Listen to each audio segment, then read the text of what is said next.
بسم الله الرحمن الرحيم. السلام عليكم ورحمة الله وبركاته. Waalaikumsalam Waalaikumsalam warahmatullahi warahmatullahi wabarakatuh. wabarakatuh.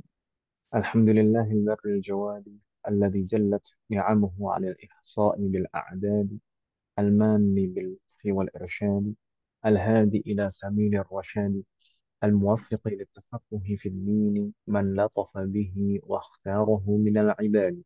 أحمده أبلغ حمد وأكمله وأزكاه وأشمله، وأشهد أن لا إله إلا الله الواحد الغفار، وأشهد أن محمدا عبده ورسوله المصطفى المختار، صلى الله وسلم عليه وزاده فضلا وشرفا لديه.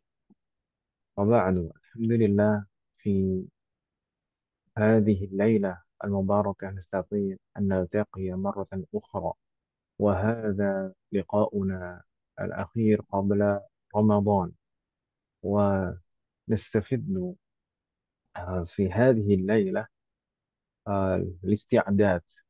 الاستعداد قبل دخول رمضان. الله يوفقنا في جميع أعمالنا. Malam hari ini adalah pertemuan kita yang terakhir sebelum Ramadan. Dan insya Allah kita usahakan malam hari ini kita gunakan untuk persiapan menyambut bulan Ramadan. Semoga Allah memberikan taufik kepada kita semua. Amin. Bulan Ramadan, masuknya bulan Maghrib Ramadan, datangnya bulan Ramadan adalah ni'am habis yang maghrib sangat habis subuh besar. tafsir Al-Fatihah. Ini di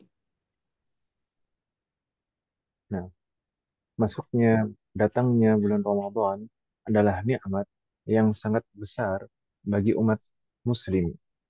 Bagaimana tidak?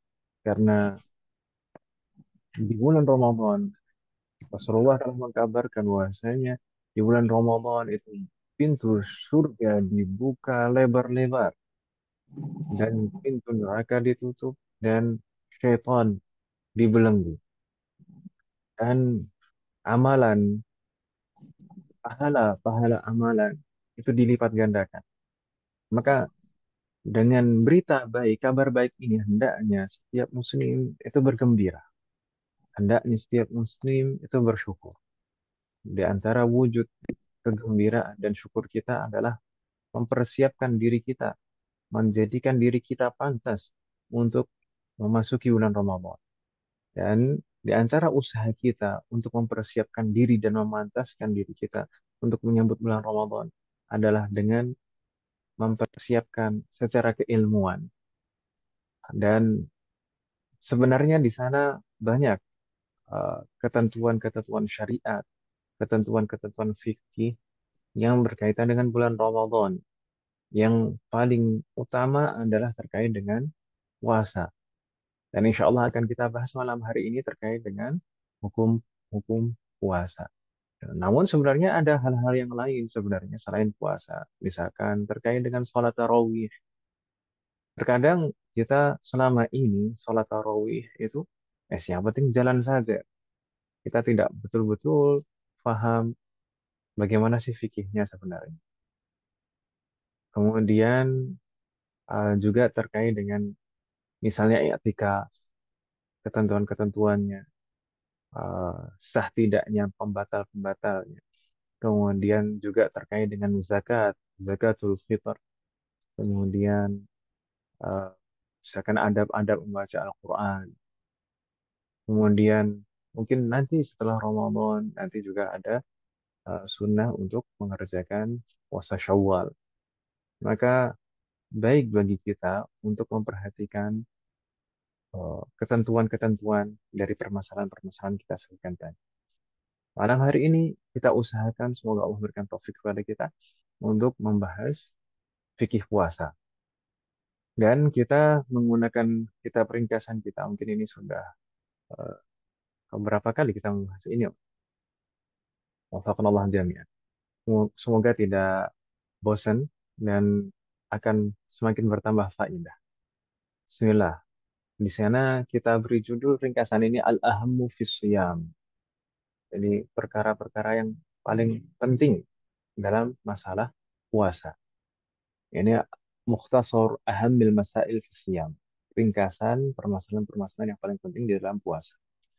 Yang pertama, terkait biasanya selalu ketika datang bulan Ramadan, yang paling pertama menjadi pembahasan adalah penetapan awal mula Ramadan. Sebenarnya kapan sih dimulai Ramadan, umat sekalian? Pasti dimulai Ramadan itu dari tanggal 1 Ramadan, ya kan Ibu ya? Tapi bagaimana penetapan tanggal 1 Ramadan itu? Penetapan tanggal 1 Ramadan itu, penetapan itu bisa secara umum, maksudnya secara umum ini penetapan untuk suatu wilayah atau kawasan. Maka yang berwenang untuk mengumumkan dan menetapkan itu adalah ulil amr. Dalam konteksnya di sini kalau di negara kita yang mewakili ulil amr adalah Kemenak gitu, yang memberikan pengumuman. Tapi caranya bagaimana? Caranya adalah pertama dengan ru'yah. Yang paling utama itu ru'yah. Ru'yah itu apa? Ru'yah itu melihat secara langsung munculnya bulan baru yang disebut dengan hilal. Hilal itu adalah apa? Lawan kata dari Badr. Kalau Badr itu bulan purnama yang sudah penuh itu bulatannya, itu Badr bulan purnama. Sedangkan hilal yang disebut hilal itu ketika belum sampai kadar bulan purnama. Itu sebenarnya hilal dan hilal itu dimulai dari ukuran yang sangat kecil, hanya garis begitu saja. Itu biasanya nampak di awal bulan, di malam tanggal 1 malam hari. Itu nampak hanya garis begitu saja. Semakin bertambah hari, semakin bertambah tanggal, maka nanti akan semakin membesar hilal tersebut. Dan semakin terlihat lebar, lebar sampai tanggal pertengahan bulan. Itu akan menjadi Badr, bulan purnama. Jadi kalau ru'yah itu yang dilihat apa? Yaitu munculnya hilal bulan baru yang biasanya hanya nampak sebatas garis begitu saja. Itu metode pertama dalam menetapkan bulan baru masuknya bulan Ramadan. Itu dengan ru'yatul hilal. Kalau misalkan bulan itu tidak nampak, bulan baru hilal tadi tidak nampak, maka apa yang harus dilakukan? Wa in ghumma alaikum, entah itu karena mendung, entah itu karena memang karena faktor-faktor yang lain, entah itu faktor cuaca atau yang lain. Maka apa yang harus dilakukan? Maka istiqmalu Sya'ban, ikmal, menggenapkan menggenapkan Sya'ban menjadi 30 hari. Apakah itu hisab berarti? Hisab itu dengan hitungan. Eh, Sebagian ulama menjelaskan sebenarnya patokan utamanya bukan hisab juga. Karena ketika kita menetapkan awal Sya'ban itu dengan ru'yah juga. Maka penggenapan penggenapan menjadi 30 hari Sya'ban itu ya berdasarkan ru'yah karena pertama kali Sya'ban itu ditetapkan dengan ru'yah. Wafaqanallahu jami'an. Lalu digenapkan menjadi 30. Wafaqanallahu jami'an. Apakah ada metode yang lain dalam menetapkan awal Ramadan? Naam, yaitu dengan persaksian. Persaksian satu orang saksi. Kalau awal Ramadan boleh hanya satu orang saksi saja. Satu orang saksi yang mana dia bersaksi telah melihat hilal. Gitu. Kalau misalkan ada satu orang saja bersaksi bahwasanya dia telah melihat hilal, maka hendaknya uh, instansi yang berwenang atau pemerintah misalkan, maka menerima persaksian itu dan menetapkan dan mengumumkan awal Ramadan. Bahkan di beberapa kitab disebutkan seperti misalkan Syekh Muhammad Nawawi Al-Bantani di dalam kitab Kashifatus Saja, Syarh Safinatun Najah, beliau menyebutkan seandainya saja di sana ada pertentangan misalkan. Di sana ada maksudnya perbedaan hasil. Misalkan di sana ada yang bersaksi bahwasanya dia telah melihat hilal. Setelah melakukan ru'yah, ternyata hilal muncul. Ada menurut dia. Kemudian dia bersaksi. Dia bersaksi, misalkan demi Allah. saya telah melihat hilal bulan baru. Eh, Kalau seandainya ada seseorang bersaksi seperti itu, kemudian persaksiannya itu bertentangan dengan hisab imkanur ru'yah. Imkanur ru'yah itu adalah perkiraan apakah perhitungan apakah bulan baru ini sudah memungkinkan untuk dilihat atau belum berdasarkan ketinggian derajat. Jadi kalau ada pertentangan di sana, maka hendaknya, sebenarnya ya, hendaknya kalau secara mazhab Syafi'i, maka tetap harus mengikuti persaksian orang yang melihat itu tadi. Namun kenyataannya, prakteknya, kemana kita, track recordnya, perlu difahami, sebenarnya kemana kita yang menjadi patokan utama dari kemana kita adalah hisab imkanur ru'yah. Imkanur ru'yah itu bukan ru'yah gue ya. Imkanur ru'yah itu tadi, perhitungan, perkiraan, apakah bulan baru itu sudah memungkinkan untuk dilihat atau belum berdasarkan ketinggian derajat. Kemarin di hari Ahad kemarin ya, waktu ada Bu Anita sama Bu Dita, kemarin sempat kita singgung masalah itu. Jadi di negara kita itu sebenarnya ada beberapa metode yang diterapkan dalam kenyataan di lapangan. Ada yang menggunakan ru'yah, betul-betul murni ru'yah, itu biasanya itu teman-teman dan saudara-saudara kita dari Nahdlatul Ulama. Kemudian ada yang menggunakan hisab. Hisab ini ada dua macam.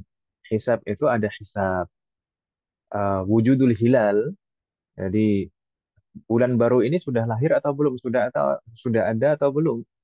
Uh, tanpa tanpa memperhitungkan apakah ini sudah mungkin untuk dilihat atau tidak.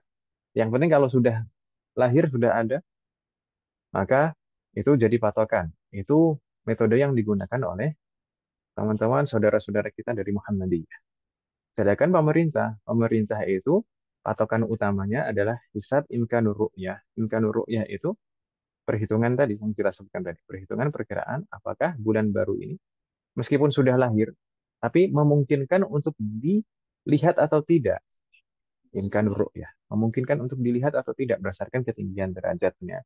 Namun biasanya memandukan antara imkanur ru'yah dan ru'yah itu sendiri. Makanya biasanya mendengarkan pemaparan dari ormas-ormas biasanya kemana. Meskipun berdasarkan track recordnya, rekam jejak selama ini, kalau misalkan di sana ada pertentangan antara imkanur ru'yah dan ru'yah, biasanya tetap Kemenak itu mengedepankan imkanur ru'yah. Meskipun berdasarkan penjelasan dan penuturan eh, beberapa ulama di dalam mazhab Syafi'iyah, maka harusnya yang dikedepankan tetap persaksian ru'yah prakteknya. Gitu ya Bu ya. Wafaqanallah jami. Bisa dipahami Bu ya? Jadi tadi pertama kalau penetapan dari pemerintah itu secara global, yaitu maksudnya dalam satu wilayah atau daerah, maka ada metode ru'yah. Ada kalau misalkan ru'yah tidak bisa, maka dengan istiqmalu Sya'ban, menggenapkan Sya'ban jadi 30 hari. Dan juga ada metode yang ketiga, yaitu dengan persaksian, menerima persaksian orang yang telah melihat hilal. Apakah ada cara yang lain lagi? Mungkin ada cara yang lain lagi kalau untuk masing-masing individu. Kalau untuk masing-masing individu, bukan untuk penetapan dalam satu wilayah. Apa kalau misalkan untuk masing-masing individu, misalnya saja orang ini tidak punya akses informasi dan dia tidak bisa melihat ru'yah secara langsung, tidak bisa menghitung jumlah Sya'ban juga. Maka kalau misalnya ada seseorang yang dipercaya, bisa dipercaya siapapun, yang penting orang bisa dipercaya, eh, kemudian mengabarkan, memberitahu dia bahwasanya malam ini sudah masuk bulan Ramadan, maka wajib bagi dia untuk mengikutinya, menerimanya, dan besoknya harus puasa. Itu ya, Bu ya. Wafaqanallah jami'an. Itu metode yang keempat berarti ya, Bu ya, yang kita sebutkan. Kemudian, kalau misalkan seseorang dalam kondisi yang betul-betul tidak ada yang bisa mengetahuinya, tidak ada yang bisa memberitahunya. Jadi tidak punya akses informasi, tidak bisa melihat bulan secara langsung, tidak bisa menghitung Sya'ban juga, dan tidak ada yang memberitahunya. Misalnya seseorang yang dalam kondisi terkurung, terjebak di dalam suatu tempat atau di penjara yang penjaranya betul-betul tertutup. Maka apa yang harus dilakukan? Yang harus dilakukan adalah dengan beristihad. Dengan dia beristihad, memperkirakan eh, hari, kira-kira dia dia di penjara atau terkurung itu sudah berapa lama? Kira-kira itu sudah masuk bulan Ramadan atau belum? Kalau berdasarkan perkiraan dia sudah masuk Ramadan, maka dia berpuasa. Itu kalau untuk masing-masing individu ya. Tokenol hajam. Jadi tiga yang pertama tadi bisa untuk penetapan secara umum, secara global dalam satu wilayah. Kalau yang dua yang saya sebutkan tadi untuk individu. Ada lagi tidak metode yang lain? Dalam kenyataannya ada. Dalam kenyataannya ada meskipun secara syar'i itu sebenarnya kita harus tetap merujuk kepada lima tadi dalam kondisi-kondisinya. Tapi kalau misalkan ada yang lain apa? Naam, biasanya itu ada yang menggunakan metode hisab wa tanjim. Di sini saya tuliskan subutu dukhuli Ramadan alal khas bil hisab wa tanjim. Bagaimana menetapkan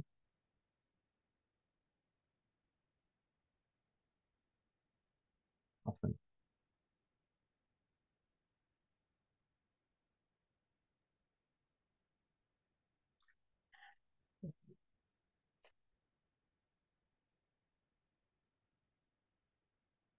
menet- hukum menetapkan awal Ramadan dengan cara hisab dan tanjim. Hisab itu tadi ya, perhitungan pergerakan bulan. Hisab itu berdasarkan perhitungan dan perkiraan pergerakan bulan. Kapan muncul bulan baru, kapan bulan purnama, kapan kapan selesai akhir bulan. Sedangkan tanjim itu berdasarkan ini dari kata najem. Najem itu bintang, berdasarkan pergerakan bintang. Maksudnya patokannya bintang. Jadi kalau muncul bintang suatu bintang apa gitu, maka itu masuk bulan baru, misalkan seperti itu. Fakonal najem.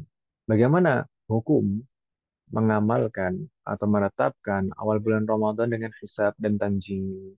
Maka di sana, di dalam mazhab Syafi'i sendiri ada tiga pendapat dari tiga ulama yang berbeda. Dari Ibnu Hajar, Ar-Ramli, dan Al-Khatib Asy-Syirbini. Kalau kita ingat menghasih kalian saat membahas pengantar ilmu fikih dan saat kita membahas secara khusus mazhab Syafi'i, maka kita pernah menyebutkan nama-nama ini, Ibnu Hajar, Ar-Ramli, Al-Khatib Asy-Syirbini. Ini dalam satu tabaqah yang sama, dalam satu tingkatan dan masa yang sama. Eh, dan bisa dikatakan beliau-beliau ini adalah akhirul muhaqqiqin fil madhab Syafi'i. Jadi generasi uh, muhaqqiq yang terakhir yang memastikan eh, hukum-hukum pendapat-pendapat di dalam mazhab Syafi'i. Baik, bagaimana menurut Ibnu Hajar terkait dengan hisab dan tanjim? Bagaimana menurut Ar-Ramli dan menurut Al-Khatib Asy-Syirbini? Maka di sana ada tiga hal yang perlu kita perhatikan. Yang pertama, bagaimana jika yang menggeluti ilmu hisab dan tanjim itu mengamalkan hisab dan tanjimnya itu untuk dirinya sendiri? Apakah mengamalkan untuk dirinya sendiri itu boleh atau wajib atau bagaimana? Kemudian yang kedua, bagaimana kalau orang lain mengikuti pendapat orang yang ahli dalam ilmu hisab dan tanjim? Kemudian yang ketiga, kalau misalkan berpuasa, puasanya sah atau tidak? Oke, kita coba lihat satu persatu di sana, Mas sekalian. Menurut Ibnu Hajar, kalau misalkan orang yang ahli dalam bidang hisab dan tanjim, maka boleh bagi keduanya untuk mengamalkan berdasarkan hisab dan tanjim itu untuk menetapkan awal Ramadan. Wala yajib, tidak wajib tapi. boleh saja. Sedangkan menurut Ar-Romli wajib mengamalkan kalau misalkan orang tersebut yakin kebenaran hisabnya atau tanjimnya. Sedangkan menurut Al-Khatib Asy-Syirbini hanya boleh saja. Boleh juga seperti uh, Ibnu Hajar. Jadi Ibnu Hajar dan Al-Khatib Asy-Syirbini mengatakan orang yang ahli dan menggeluti bidang hisab, maka boleh mengamalkan hisab. Sedangkan Ar-Romli mengatakan wajib kalau meyakini kebenarannya dan ketepatan. Sedangkan bagaimana kalau orang lain mengikuti ahli hisab dan tanjim? Menurut al menurut Ibnu Hajar Al-Haytami boleh mengikuti, boleh mengikuti hisab. Kalau menurut Ar-Romli wajib kalau misalkan yakin ketepatannya. Yajibu taqliduhuma ala man dhanna sidquhuma. Bagi orang yang meyakini bahwasanya hisab ini tepat dan benar, maka wajib mengikuti menurut Ar-Ramli. Sedangkan menurut Al-Khatib Asy-Syirbini tidak boleh. Tidak boleh mengikuti orang lain ya, bukan yang memang praktisinya, tapi orang lain mengikuti boleh atau tidak. Menurut Al-Khatib Asy-Syirbini nggak boleh. Jadi menurut Ibnu Hajar Al-Khatib Asy-Syirbini di sini sama, nggak boleh. Sedangkan menurut Ar-Ramli wajib bahkan, bukan hanya boleh tapi wajib. Sedangkan bagaimana hukum puasanya bagi orang yang memulai puasa itu berdasarkan hisab dan tanjim. Menurut Ibnu Hajar tidak sah puasanya. Menurut Ar-Ramli sah puasanya. Demikian juga menurut Khatib Asy-Syirbini sah puasanya kalau misalkan orang mengamalkan puasa berdasarkan hisab. Dan saya pernah mendengar keterangan dari Syekhuna Dr. Labib Najib Al-Adani hafizahullah taala. Beliau mengatakan yanbaghi al-yawma an yakuna qawlur ramli wal mu'tamad. Di zaman kita sekarang uh, mungkin akan lebih baik kalau misalkan pendapatnya Ar-Ramli ini menjadi pegangan. Kenapa? Karena hisab zaman sekarang itu tidak seperti hisab zaman dahulu. Hisab zaman sekarang itu lebih minim dari kesalahan, lebih akurat. Gitu Ibu ya. Hanya saja kita perlu perhatikan juga tadi hisab itu ada dua, ada hisab wujudul hilal yang diterapkan oleh Muhammadiyah dan ada hisab imkanur ru'yah yang dipakai oleh pemerintah. Wujudul hilal itu yang penting berdasarkan perhitungan hisab itu hilal sudah ada, bulan baru sudah ada. Tapi kalau imkanur ru'yah yang dipakai pemerintah itu harus hilal yang ada ini harus bisa dilihat berdasarkan ketinggian derajat. Itu Ibu ya. Wafaqanallahu jami'an. Jadi kalau misalkan dalam kondisi-kondisi tertentu, nggak masalah mau mengikuti siapa juga nggak masalah. Jadi jangan jangan saling mencibir, jangan saling mencaci. Mau mengikuti siapa nggak masalah. Gitu ya Bapak ya. Mau mengikuti pemerintah maka itu lebih afdol karena untuk uh, lebih menyatukan umat Islam di negara kita. Kalau itu mengikuti pemerintah dan itu hukum asalnya. Hukum asalnya kita mengikuti pemerintah uh, itu itu lebih afdol untuk kesatuan umat Islam di negara kita. Kalau misalkan suatu ketika seandainya, dan biasanya jarang-jarang, seandainya misalkan pemerintah berbeda dengan NU misalkan, karena NU misalkan murni menggunakan ru'yah, sedangkan pemerintah menggunakan imkan ru'yah. Seandainya suatu ketika itu berbeda, kemudian kita mengikuti NU yang menggunakan ru'yah, maka itu nggak masalah juga. Jangan dicibir juga, mau melawan pemerintah. Siapa yang melawan itu? Pemerintah nggak mempermasalahkan. Ah, itu kalau misalkan menggunakan ru'yah murni ru'yah dan itu memang aslinya kan menggunakan ru'yah. Kemudian kalau misalkan dalam suatu kondisi, suatu keadaan, ada yang mengikuti Muhammadiyah yang menggunakan hisab, misalkan karena berbeda, misalkan suatu saat berbeda antara pemerintah dan Muhammadiyah, kemudian ada yang mengikuti Muhammadiyah, maka ya nggak masalah. Itu ya, Bu, ya. Tapi yang lebih afdal mengikuti pemerintah untuk menyatukan umat Islam di negara. Begitu ya, Bu, ya. Waduh, Ada insya Allah Ustaz. Oh, jadi nggak perlu diributkan lagi, Om ya. Insya Allah enggak Ustaz. Iya. Yang masa sudah belajar fikih masih ribut lagi. Oh iya, berikutnya umat sekalian. Halaman berikutnya pembahasan syurutu wujubis shaum. Umat sekalian, nanti akan ada pembahasan dua syarat. Ada syarat wajib, ada syarat sah. Kalau yang dibahas di halaman ini adalah syarat wajib. Apa bedanya syarat wajib dan syarat sah? Syarat wajib itu syarat seseorang wajib, dikatakan dia wajib melaksanakan puasa. Kalau tidak terpenuhi syarat wajib ini, maka dia tidak wajib melaksanakan puasa. Sedangkan syarat sah itu ya syarat agar puasanya dihukumi sah, sah puasanya.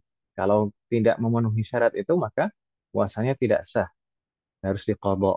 Itu ibu ya, bagi yang wajib mengqadha. Baik, kalau syarat wajib apa? Siapa saja nanti dari sini kita akan tahu siapa saja yang wajib berpuasa. Syurutul wujub. Syurutul wujubi khamsah. Biasanya disebutkan ada 5. Syurutul wujub itu ada 5, yaitu pertama al-Islam, at-taklif, al-itaqah, as-sihhah, dan terakhir al-iqamah.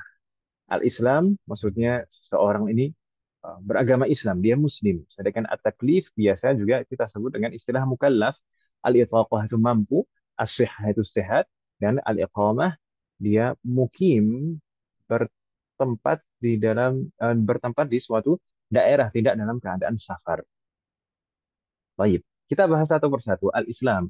Maksudnya syarat yang pertama al-Islam di sini adalah al-Islamu walau fima madha. Al-Islamu walau fima madha. Seseorang dalam kondisi muslim meskipun muslimnya ini sudah berlalu. Maksudnya apa? Murtad. Murtad itu sebenarnya juga wajib melaksanakan puasa. Bagaimana orang murtad? Murtad itu sudah keluar dari agama Islam. Bagaimana dia wajib berpuasa? Nah, maksudnya adalah wujubul mutalabah. Wujubul mutalabah bihi. Jadi saat dia murtad, iya, kalau misalkan dia saat dia murtad, dia berpuasa tidak sah. Tapi jika suatu saat murtad ini diberikan hidayah oleh Allah Subhanahu wa taala dan kembali memeluk Islam, maka dia wajib mengqadha semua puasa wajib yang ditinggalkan saat dia murtad. Itu ya bukan? Fakonallahu jami'an. Karena tidak gugur kewajibannya karena murtad. Dia dalam kondisi murtad itu sebenarnya dia tetap berkewajiban untuk melaksanakan semua syariat. Bagaimana dengan kafir asli? Kalau kafir asli, bukan kafir murtad, tapi kafir asli yang belum pernah memeluk agama Islam, maka tidak wajib sama sekali, baik melaksanakan saat Ramadan maupun juga mengkodoknya saat dia memeluk agama Islam. Tidak ada kewajiban. Tapi kalau murtad, saat dia Islam lagi, maka wajib baginya untuk mengkodok. Begitu ya Bu ya? Wadah yang mahat, kita sudah bahas ini. Insya Allah tidak ada masalah ya. Berikutnya, jadi agak cepat saja biar bisa selesai umat. Kemudian syarat wajib yang kedua adalah at-taklif. At-taklif di sana mencakup dua hal, al-bulugh wal aqlu. Al-bulugh itu seseorang mencapai masa baligh, masa baligh, masa baligh itu dengan biasanya dengan ciri-ciri fisik, biasanya bisa dengan ihtilam, dengan eh, mimpi, mimpi basah, baik laki-laki maupun perempuan, keluarnya mani, atau misalkan kalau sampai misalkan di usia 10 tahun, 11 tahun, 12, 13, itu masih belum eh, pernah keluar mani juga, belum pernah bermimpi juga, maka patokannya menggunakan usia 15 tahun, 15 tahun, berbalik. Demikian juga dengan haid, haid untuk perempuan, untuk wanita. Untuk wanita itu patokannya haid. Haid itu biasanya usia paling cepat haid itu usia 9 tahun. Kalau belum 9 tahun itu biasanya bukan haid. Kalau keluar darah biasanya istihadah biasanya. Dan masa akhir haid itu tidak ada batasan. Masa akhir haid itu bisa sudah usianya sudah banyak itu baru haid itu bisa saja. Wafaqqanallahu jami'an. Tapi di sana ada pembahasan lebih detail sebenarnya terkait dengan haid, haid misalkan di usia lebih dari 20 tahun. Baik, itu buluk wal aql. Al aql itu maksudnya atamis di sini. Jadi misalkan kalau terkait dengan al buluk, baligh, maka anak kecil yang belum mencapai masa baligh itu tidak wajib berpuasa. La yajibu ala sabiyyin. Tidak tidak wajib bagi anak kecil yang belum baligh untuk berpuasa. Wa in sahha minhu in kana mumayyizan. Meskipun seandainya seorang anak itu sudah mumayyiz, sudah berakal, mumayyiz, bisa uh, mumayyiz sudah pernah kita bahas Ibu ya. Mumayyiz itu uh, kalau secara bahasa nah bisa membedakan ciri-cirinya, maka di sana ada beberapa pendapat. Yang paling mudah, ciri-ciri mumayyiz yang paling mudah itu seorang seorang anak itu sudah bisa cebok sendiri depan dan belakang dan sudah bisa makan sendiri, pakai baju sendiri. Itu berarti sudah mumayyiz. Kalau anak yang sudah mumayyiz seperti itu melakukan ibadah, maka sah ibadahnya. Gitu Ibu ya. Meskipun belum wajib sekalipun. Misalkan sholat, puasa, meskipun belum wajib. Maka itu sudah sah ibadahnya. Dan sudah pernah kita bahas beberapa kali baik saat membahas puasa seperti ini dan kita saat di hari Senin biasanya ketika membahas di majelis mudarasah kita juga pernah menyebutkan bagaimana kewajiban orang tua. Orang tua saat anak usia 7 tahun dan saat anak usia berapa Om? 10 tahun. Gitu kan Ibu ya? Saat anak usia 7 tahun dan mumayyiz. Saat anak usia 7 tahun dan mumayyiz. Bertepatan 7 tahun dan mumayyiz.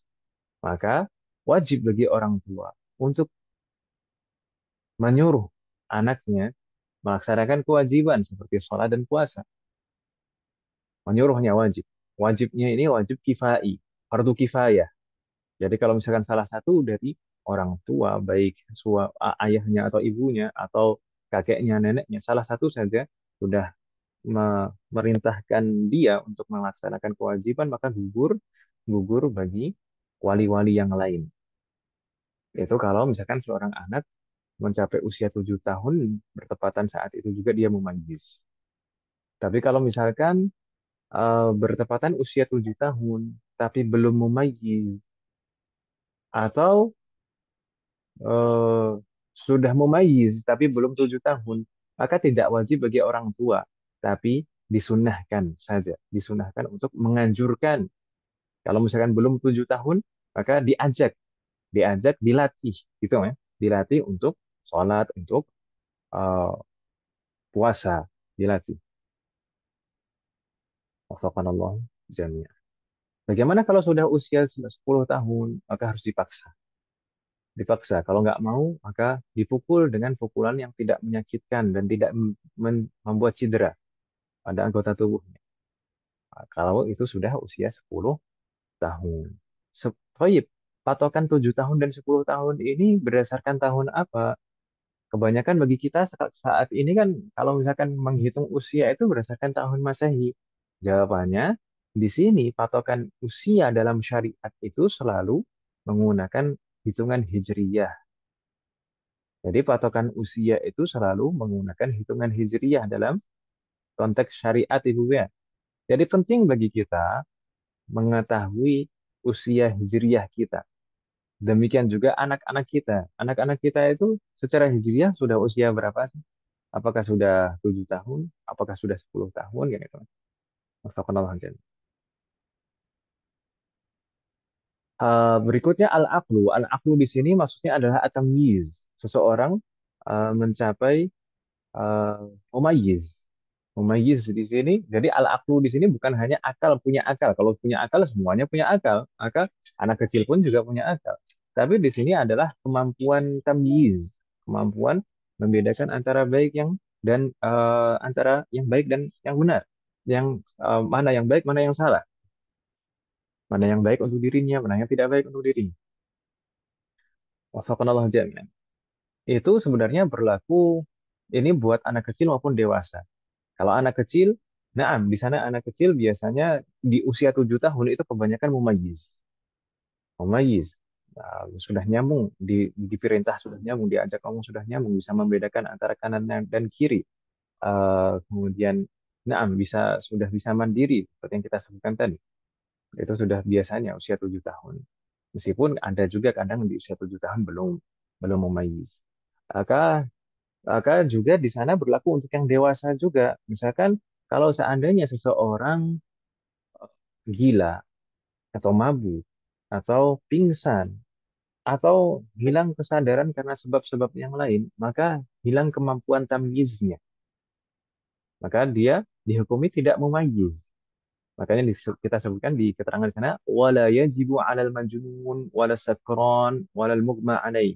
Maka puasa itu tidak wajib bagi orang yang gila. Karena gila itu tidak mumayyiz. Ya kan Ibu ya? Demikian juga mabuk, tidak mumayyiz. Al-mughma 'alaih, orang yang pingsan itu juga tidak mumayyiz. Bagaimana kalau orang tidak sadar karena bius, maka dihukumi seperti al-mughma 'alaih, orang yang pingsan. Jadi insya Allah ada pembahasannya tersendiri.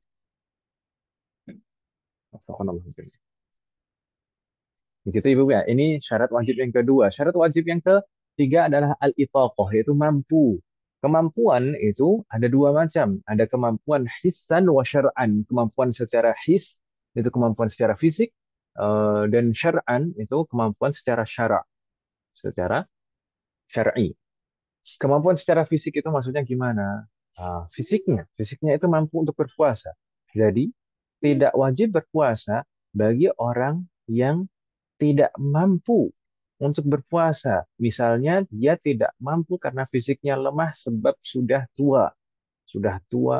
sepuh, usianya sudah lanjut, fisiknya sudah lemah, maka tidak wajib baginya untuk berpuasa. Namun nanti akan ada kewajiban yang lain sebagai pengganti puasanya, yaitu fidyah. Kalau memang betul-betul sudah tua, tidak mampu untuk melaksanakan puasa. Demikian juga dengan al-marad alladzi la yurja bur'uhu. Sakit, orang yang sakit yang eh, tidak ada harapan untuk sembuh. Nah, orang sakit yang tidak ada harapan sembuh, maka juga tidak wajib berpuasa, namun wajib membayar fidyah.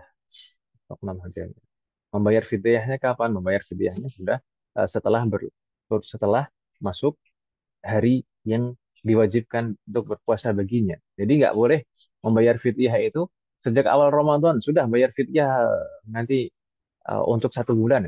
Bayar fidyahnya di awal Ramadan. Sedangkan belum masuk hari yang diwajibkan baginya untuk berpuasa. Kalau bayarnya per hari nggak masalah. Per hari, misalkan masuk 1 hari, hari pertama, dia bayar fidyah hari pertama. Masuk hari kedua, bayar fidyah hari kedua.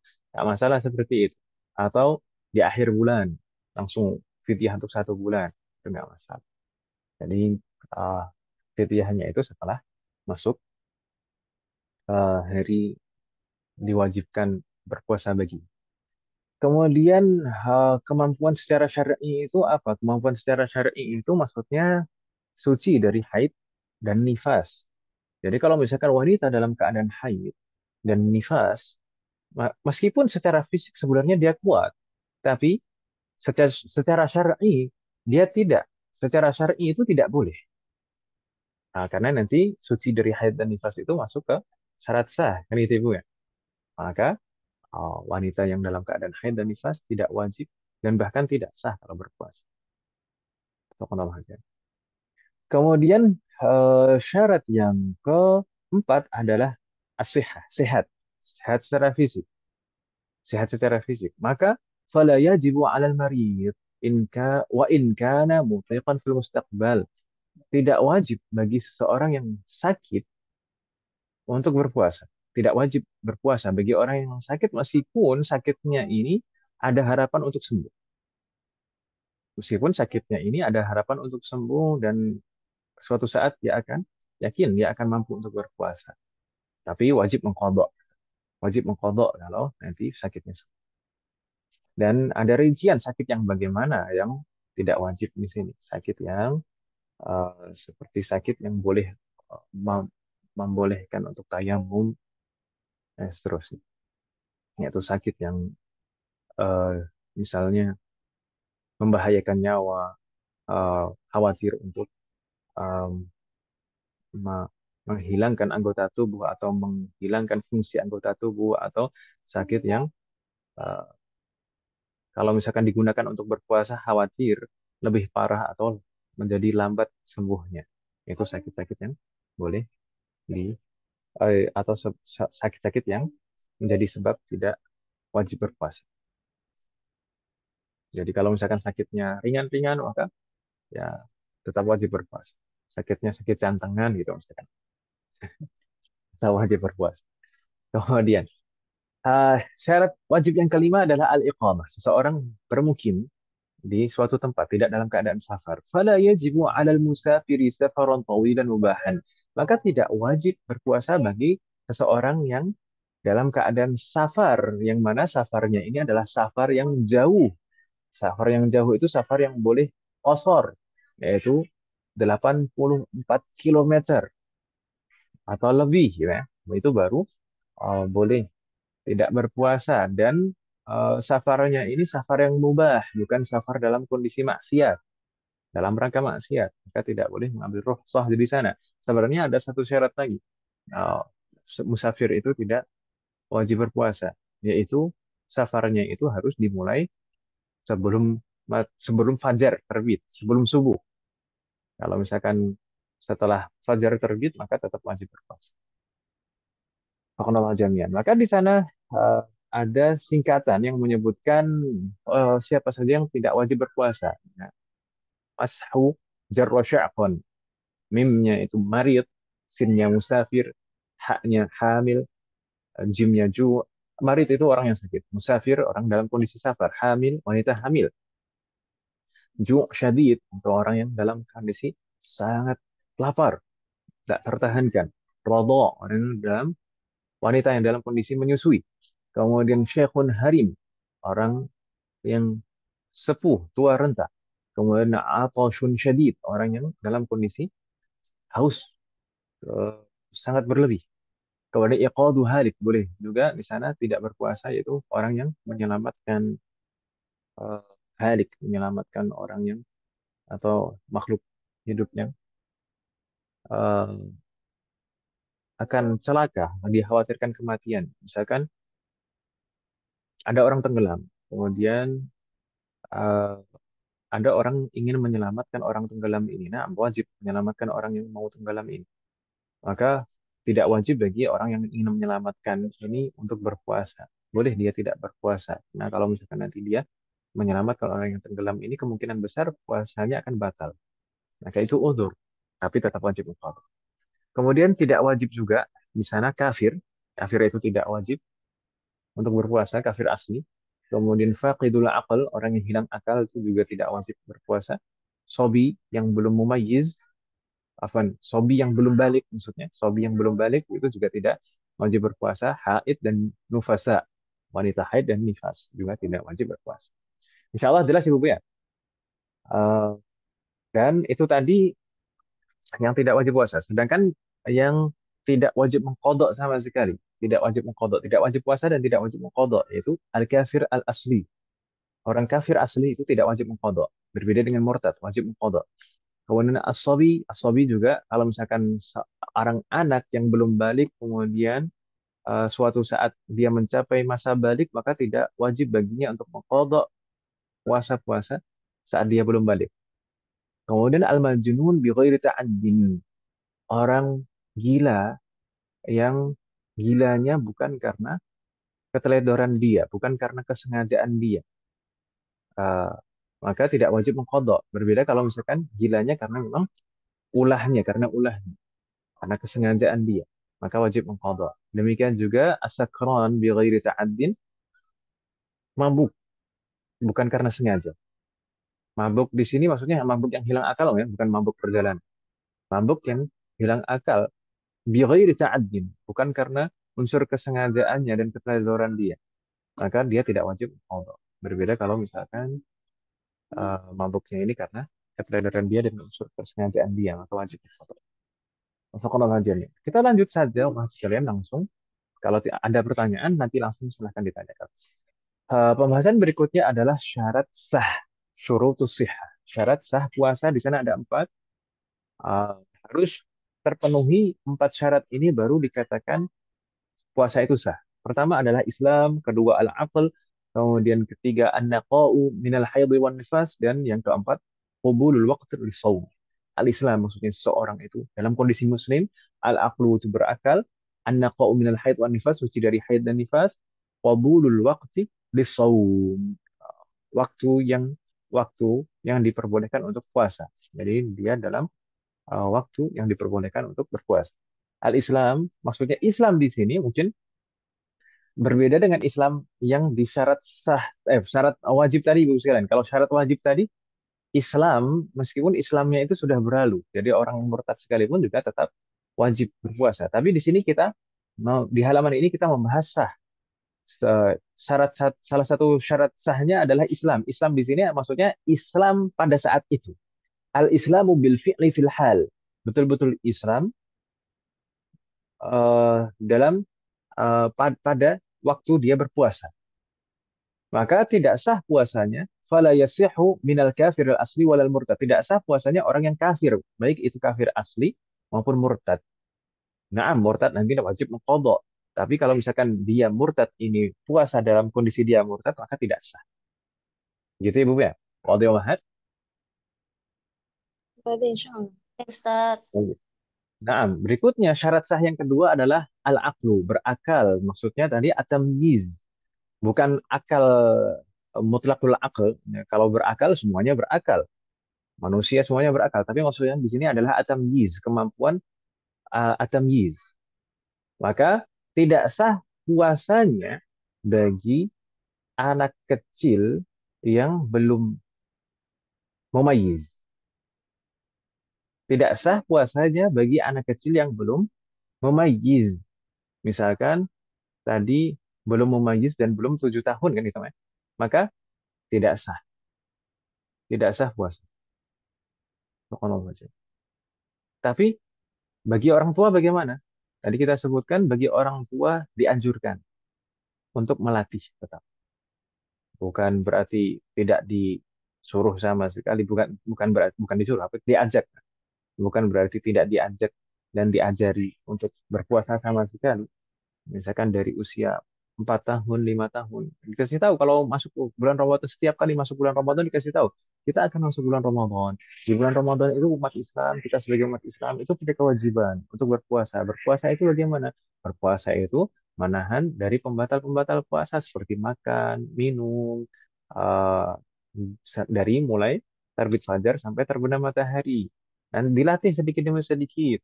Misalkan pada waktu sahur, diajak sahur, dibangunkan waktu sahur. Kemudian nanti misalnya kalau waktu duha dia sudah nggak kuat rasa lapar, ya nggak masalah.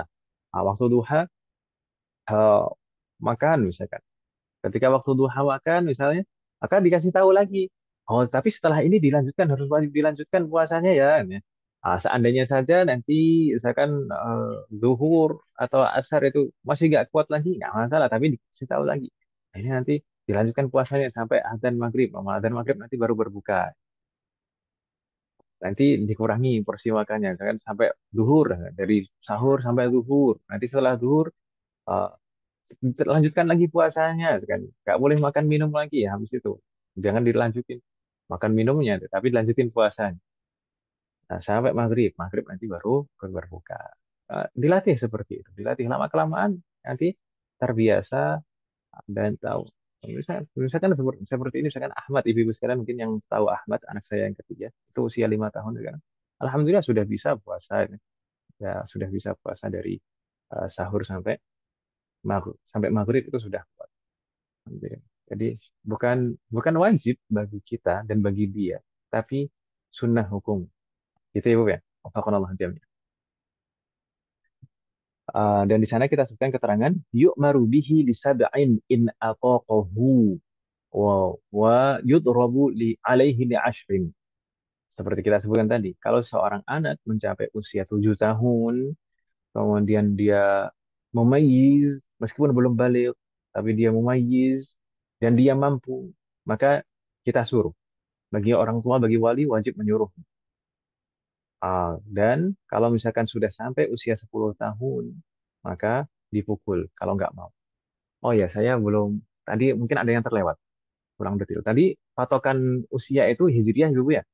Hijriah.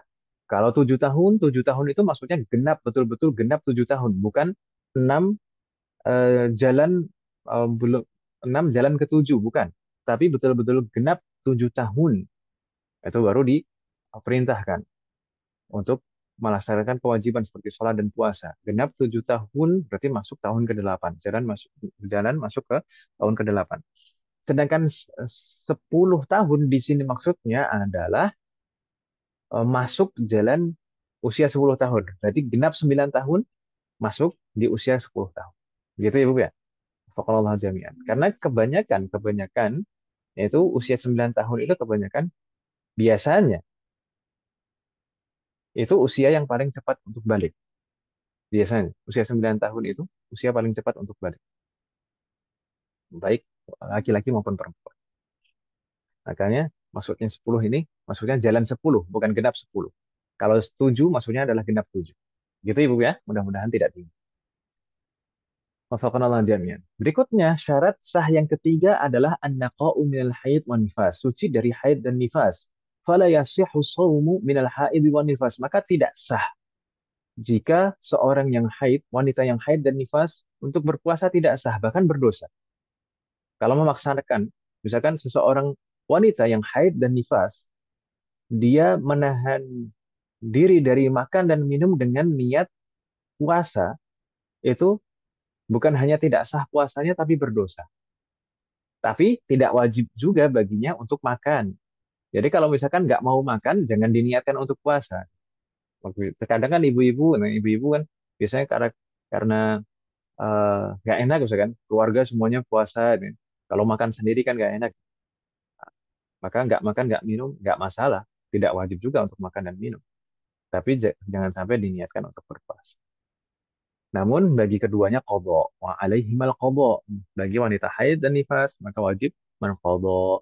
Wa in taharat asna'an nahari la yalzamuhal imsak. Seandainya di pertengahan siang dia suci, maka tidak wajib untuk menahan diri dari pembatal-pembatal puasa. Tidak wajib, tidak wajib untuk menahan diri dari pembatal-pembatal puasa seperti kita sebutkan barusan. Tidak tidak wajib untuk meninggalkan makan dan minum. Subhanallah azim. Wadih mahat. Subhanallah azim. Sedangkan syarat sah yang keempat adalah waktu. Waktu yang diperbolehkan untuk berpuasa. Jadi dia berpuasa pada hari-hari yang diperbolehkan untuk berpuasa. Maka maksudnya tidak termasuk hari-hari yang dilarang berpuasa, diharamkan berpuasa. Apa saja, kapan saja hari-hari yang dilarang berpuasa itu ibu sekalian? Kita sebutkan di sana.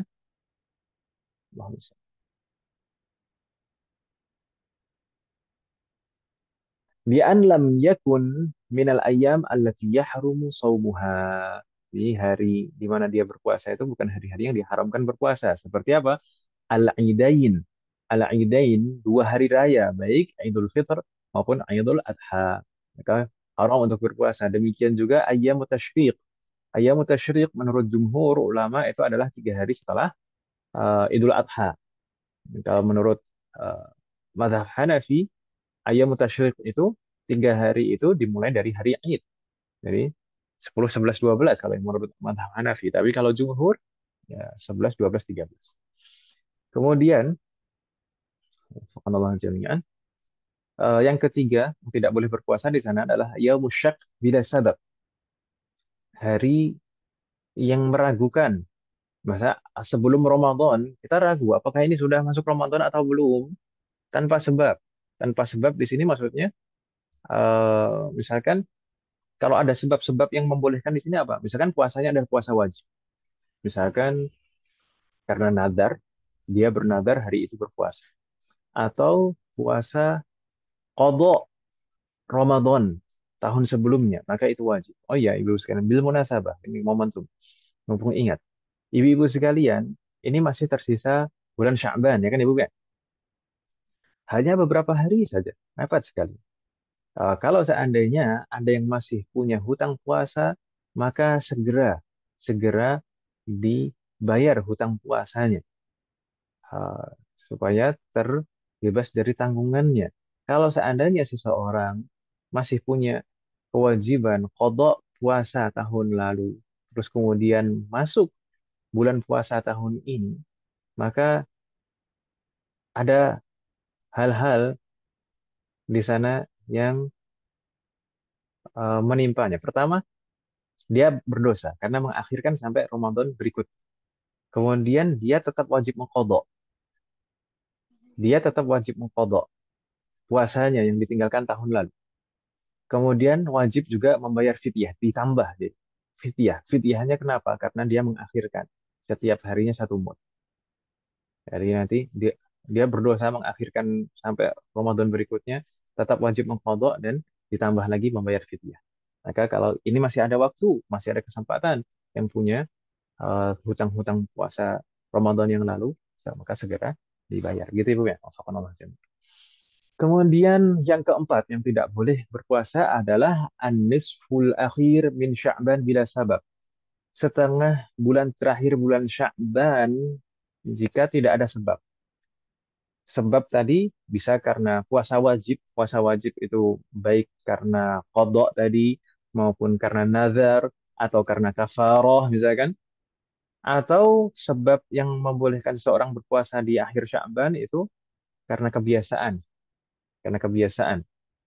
Memang terbiasa, misalkan sebelumnya terbiasa puasa Senin Kamis misalkan, maka tidak mengapa bagi dia untuk puasa di setengah terakhir bulan Sya'ban. Dan kalau di dalam mazhab Syafi'i, kebiasaan itu bisa dikatakan kebiasaan meskipun hanya sekali pernah dilakukan sebelumnya. Misalnya, sebelum satu pekan atau di pekan sebelum pertengahan bulan Sya'ban, dia puasa Senin Kamis. Maka setelah masuk bulan Sya'ban, maka setelah pertengahan bulan Sya'ban, maka dia tetap boleh melanjutkan puasa Senin Kamis. Bingung tidak maksud saya, maksud kalian? Jadi kebiasaan itu dikatakan kebiasaan meskipun baru sekali saja, meskipun hanya baru sekali saja pernah dilakukan. Seperti tadi, misalkan puasa Senin Kamis, baru sekali puasa Senin Kamis sebelum pertengahan Sya'ban. Maka setelah pertengahan Sya'ban, maka boleh melanjutkan puasa Senin Kamis. Wadih Muhammad? Wadah insya Allah Ustaz. Hal min soal, ada pertanyaan? Dari keterangan syarat sah puasa tadi, maka bisa kita kesimpulan siapa saja yang batal puasanya. Pertama, yang murtad, itu batal puasanya. Dan kita pernah membahas di kitab Sulamul Taufik, menghasut kalian, orang murtad itu tidak perlu tidak perlu diumumkan dia murtad, itu sudah murtad. Kalau seandainya saja seseorang punya pikiran dan niatan di dalam hati untuk murtad, maka saat itu juga dia murtad. Meskipun dia tidak mengucapkannya dan tidak mengumumkan. Maka seseorang kalau misalkan murtad seperti itu, saat dia murtad saat itu juga batal puasanya. Begitu Ibu ya. Wala'iyadzubillah. Semoga Allah selalu memberikan taufik kepada kita semua. Kemudian batal juga puasanya wanita yang nafasat, yang nifas. Nifas itu masih kalian, nifas itu darah yang keluar setelah atau pasca melahirkan. Jadi kalau darah yang keluar sebelum melahirkan, darah yang keluar saat melahirkan itu bukan darah nifas. Darah nifas adalah darah yang keluar pasca melahirkan. Baik melahirkannya itu normal dari jalur rahim atau melahirkannya itu dari jalur operasi. Baik melahirkannya itu basah maupun kering.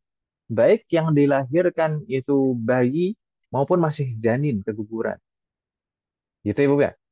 Yang penting ada darah nifas setelahnya, maka yang penting kalau setelah keluar itu ada darah, maka itu adalah darah nifas. Selama nifas itu, maka tidak sah puasanya. Tapi kalau sudah tidak keluar darah, berarti sudah selesai nifas. Baik, berikutnya. Demikian juga batal puasanya wanita yang waladat, yang melahirkan. Sudah kita sebutkan barusan, melahirkan. Wa idlam taro daman, meskipun ini berbeda dengan sebelumnya. Tadi nifas ini eh, melahirkan ini meskipun tidak melihat darah. Maksudnya tidak ada darah yang keluar, tidak ada darah nifas. Tapi kalau melahirkan maka batal puasanya. Meskipun melahirkannya dengan cara apapun dan yang dilahirkan apapun. Tadi seperti kita sebutkan sebelum.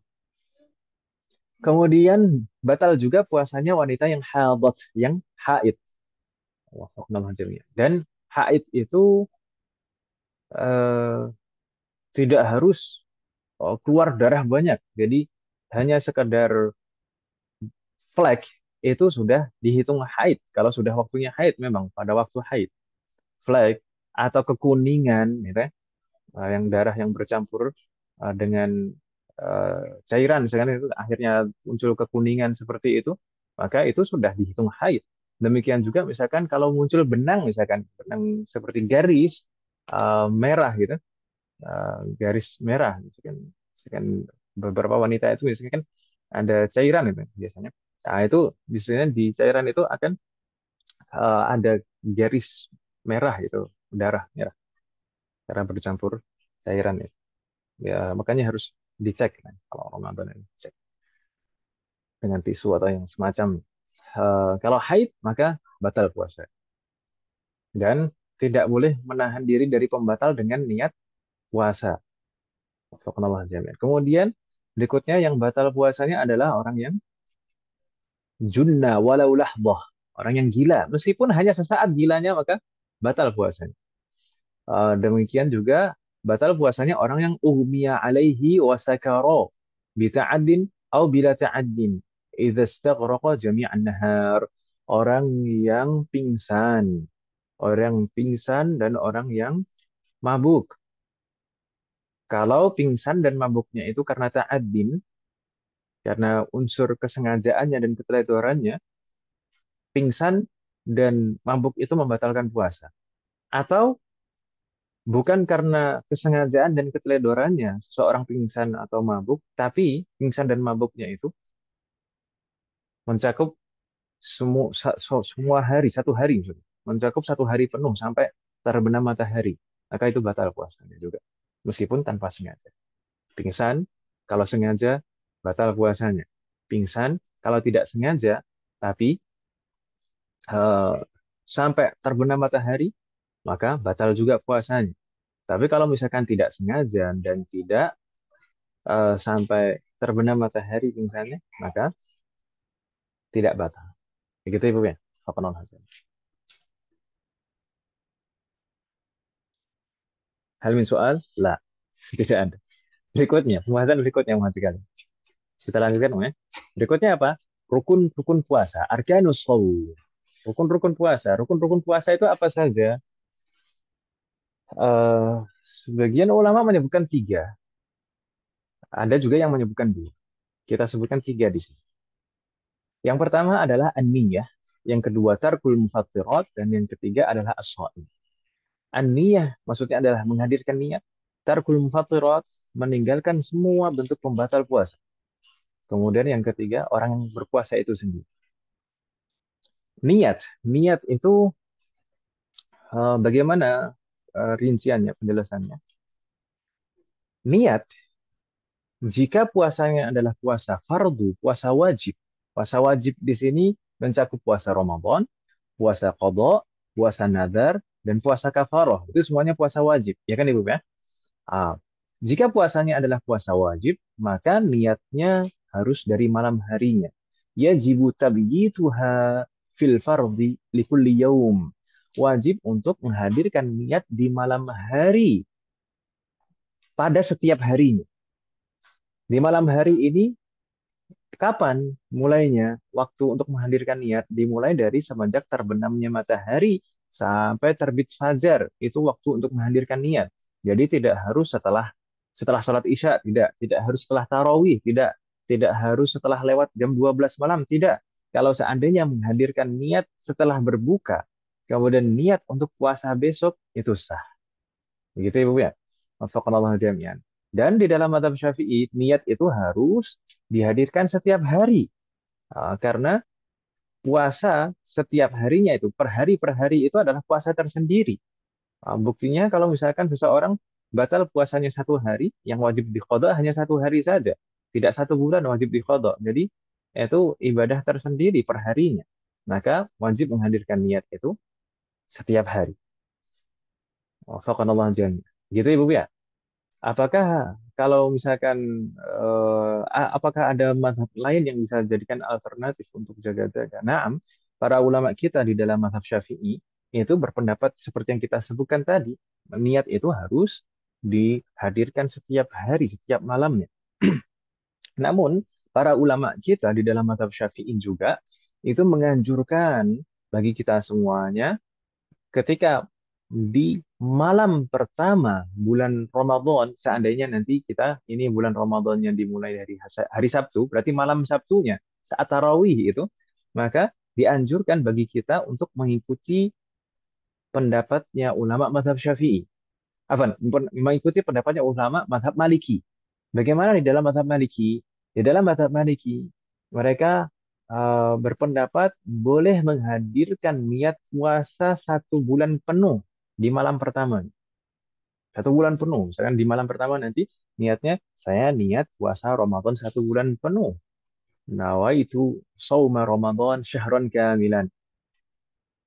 Itu di malam pertama. Berarti malam Sabtu nanti kalau misalkan seandainya puasanya di hari Sabtu. Kemungkinan sih hari Sabtu, kemungkinan. Tapi kita tunggu pengumuman dari pemerintah bagaimana. Wallahu a'lam. Itu Ibu ya.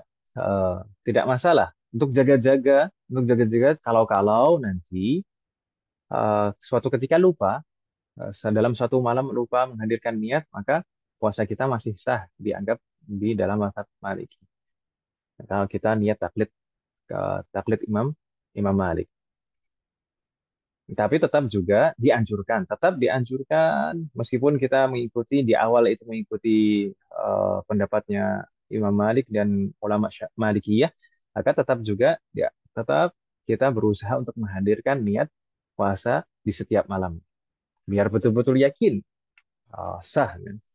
Sah menurut semua madhab, sah menurut semua madhab, bukan hanya menurut madhab Maliki saja. Kalau misalkan seandainya lupa lupa tidak menghadirkan niat puasa 1 bulan penuh di awal. Maka hadirkan, hadirkan niat itu ketika ingat. Demikian juga kalau misalkan buat terputus misalkan di pertengahan Ramadan terputus dengan haid atau yang lain. Maka setelah haidnya selesai, maka niat melanjutkan puasa 1 bulan penuh sampai akhir Ramadan. Dihadirkan lagi niat. Kalau misalkan seandainya lupa tidak menghadirkan niat puasa 1 bulan penuh dan lupa juga tidak niat di malam harinya sudah terlanjur terbit fajar, maka masih ada solusi lain, yaitu pada hari itu niat puasa dengan tata cara madhab Hanafi mengikuti Abu Hanifah di dalam pendapatnya. Itu ya, Bu ya. Itu kalau sudah betul-betul mentok, itu bukan mencampur-campurkan, tapi sudah itu mengikuti satu dalam satu momen mengikuti satu mazhab dalam satu momen mengikuti satu mazhab. Jadi kalau misalkan betul-betul eh, ya biar dianggaplah sah gitu. Dianggap sah karena sudah lupa semuanya sampai terbit fajar, maka niatnya mengikuti Imam Abu Hanifah. Imam Abu Hanifah itu yang penting belum sampai jam 10 itu masih sah menghadirkan niat puasa. Tapi ya dianjurkan tetap mengkodoknya karena itu sah hanya menurut mazhab Hanafi saja. Gitu ya, Bu ya. Wafaqanallah jami'an. Tapi kalau seandainya puasanya adalah puasa nafilah, puasa sunnah, maka tidak wajib untuk menghadirkan niat puasa di malam hari. Boleh kita menghadirkan niat puasa, yang penting belum sampai waktu zawal, yang penting belum sampai masuk waktu zuhur, itu boleh kita menghadirkan niat puasa sunnah. Wafaqanallah. Gitu ya, Bu ya. Kemudian yang kedua, yajibul qasdu wa ta'yin fil farad. Apa saja yang harus dihadirkan di dalam hati saat berniat? Maka kalau puasanya adalah puasa fardu, maka di sana ada dua yang harus dihadirkan, yaitu al-qasdu wa ta'yin. Al-qasdu itu niat berpuasa, at-ta'yin ini puasanya puasa apa? Apakah puasa Ramadan atau puasa nadar atau puasa qadha atau puasa kafarah misalkan. Nah, kalau puasanya puasa wajib harus ada dua hal itu, apa namanya? Al-qasdu wa ta'yin. Niat berpuasa dan jenisnya apa. Dan tidak wajib kita menghadirkan bahwasanya puasa ini puasa fardu.